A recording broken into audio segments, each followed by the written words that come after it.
The 11th generation Honda Accord, due next year, has just been spied out on the streets. Let's get into it. And while we're waiting for the new CRV to be revealed after I just drove the new HRV, we get these pictures of the Accord and 11 generations. Can you believe it? The Accord has had that many generations. It's unreal. But what we have here is another sedan for the Accord. They're not turning into a cross tour or anything crazy like what Toyota's doing to the Crown. They're still keeping it a sedan. We have some pretty squinty headlights here. The grille is definitely, I mean, I don't see them departing too much from the current design. I think the current design, at least from the front end, does look really good. Now, it's kind of hard to tell, but this could be an intercooler down here. Again, I expect the 2-liter turbo to return. We'll go over the spreadsheet here in a little bit because the big question is, what's the new hybrid going to be? So hopefully you guys can help me figure out what the new hybrid powertrain is going to be. I think we'll know here shortly with the new CRV, as that has been teased with the new hybrid system. Of course, this will get it as well.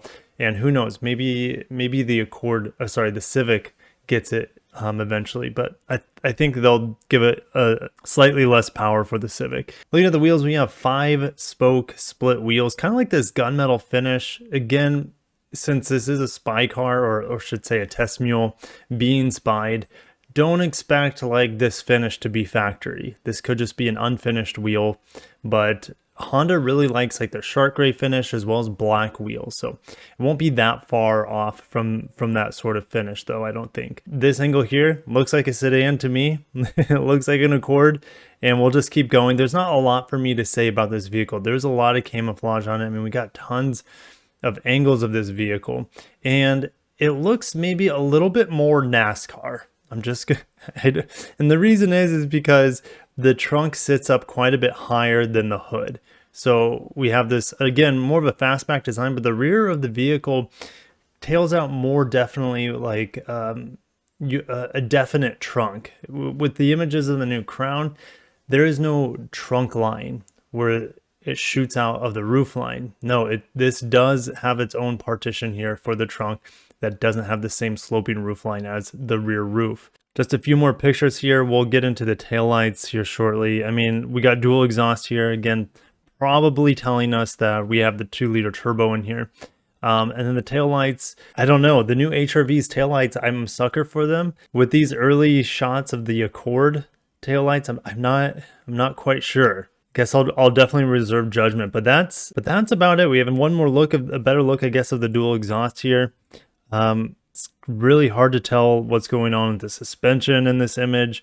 I don't expect any changes from what we currently have with the multi-link in the back. I'll give you guys one more, essentially a walk around of the vehicle as the cameraman got it as the vehicle is driving by. And we're going to get into the spreadsheet. So up top, we kind of have our smaller vehicles in the Honda and Acura lineup. And below are the larger powertrains for the larger vehicles, or the more potent powertrains, I should say. We could see some minor revisions to this 2-liter turbo for just a few more horsepower, maybe slightly more efficient, but it's not going to be game-changing at all. It's not like we're going to get the 300 horsepower Type R setup. It's not happening. V6 is never coming back for the Accord. It's only in this spreadsheet because it's in the Odyssey, it's in the MDX, the Pilot, etc.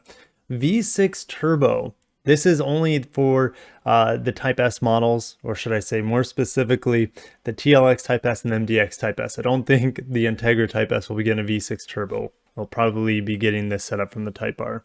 Inline 4 hybrid. Well, this is kind of what we have currently. So 2-liter, 212 horsepower. If you want to see how the Accord hybrid drives, check out my review. It's really good in town. It drives very much like an electric car in town. The responsiveness is terrible. When you are just going steady state, you need to pass someone.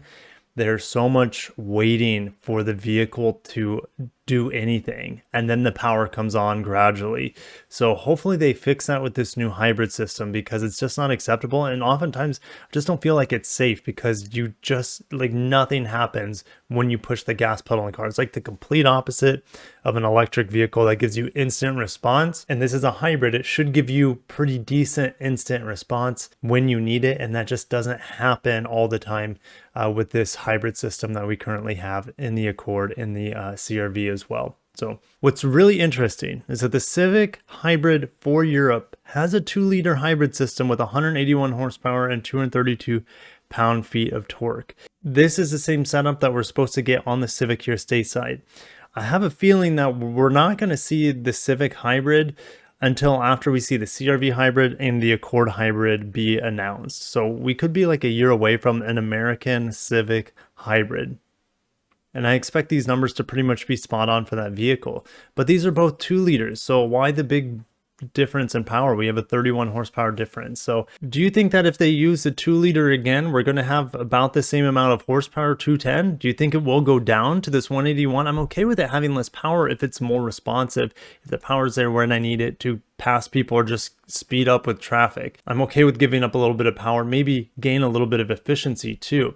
What's interesting is that the EU hybrid for the Civic has posted torque numbers. So I have a feeling this hybrid system is a complete departure of the dual motor setup that we have currently in the Accord and the CR-V. But I haven't done a whole lot of research on that Civic hybrid to know kind of the technology of it and how it differs from what we have for North America at this point in time. But I don't think we have long to wait before we know what this hybrid system is for the Accord and the CR-V. That's the big mystery. This is pretty much a lockdown for the Accord. Hopefully we get the 2-liter turbo in the CR-V as well. That would be excellent. Instead, we've just, we've had the 1.5-liter turbo in it. And the CR-V is supposed to get bigger with this new generation. So anyways, guys, just wanted to give you guys a quick update on the new Accord. Are you excited for it? When should we see it? Maybe first half of 2023. I think that's a possibility. Maybe a reveal late 2022 or early 2023. So I think we're probably about a year away or less before we get our hands on the new Accord, but we'll see. There's a lot of big things coming for Honda outside of the CR-V. We also have Pilot and Passport redesigns. The Odyssey is in need of a redesign. And if that whole platform gets updated to what the MDX is on, then we should start seeing redesign like either 2 a year or one after another, like 1 year after another of the Pilot, the Odyssey, the Passport, etc. So, and of course the truck, the Ridgeline. But I'll leave it there. Thank you guys so much for watching. If you enjoyed today's sneak peek spy shots at the Accord, make sure to smash the like button. Stay tuned because the CR-V reveal should be very, very soon. Catch you in the next one. Have a great day and peace out.